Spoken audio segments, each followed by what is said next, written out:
జై శ్రీకృష్ణ అండి. ఈరోజు భగవద్గీతలోని ద్వితీయ అధ్యాయంలోని 68, 69, 70 శ్లోకాల భావం తెలుసుకుందాము. మొట్టమొదటగా 68వ శ్లోకము.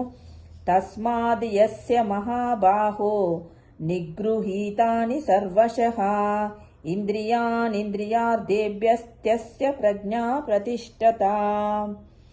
దీని భావము, అందుచే ఓ మహాబాహో, ఎవ్వని ఇంద్రియములు వాని ఇంద్రియార్థముల నుండి నిగ్రహింపబడి ఉండునో అతడు నిశ్చయముగా స్థితప్రజ్ఞుడగును అని భావము. 69వ శ్లోకం. యా నిశా సర్వభూతానాం తస్యాం జాగర్తి సంయమీ యస్యాం జాగ్రతి భూతా నిశా పశ్యతో మునేహే. దీని భావము, సర్వజీవులకు ఏది రాత్రియో అది ఆత్మనిగ్రహము గలవానికి మేలుకొనియుండు సమయము, సర్వజీవులు మేలుకొనియుండు సమయము అంతర్ముఖుడైన మునికి రాత్రి సమయము అని భావము. 70వ శ్లోకం.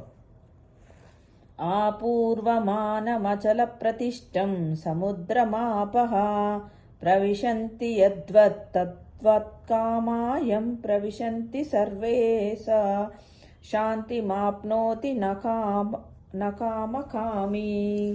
దీని భావము, నదులు సర్వదా నీటిని పూరించుచున్నను, నిశ్చలముగా నుండు సముద్రం వలె తన యందు కోరికలు నిరంతరము ప్రవేశించుచున్నను.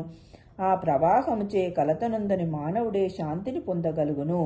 కోరికలను తృప్తి నొందింప యత్నించు వారెల్లప్పుడూ అట్టి శాంతిని పొందజాలరు అని భావము. జయ శ్రీకృష్ణ అండి. మిగతా శ్లోకములు మరో వీడియోలో తెలుసుకుందాం.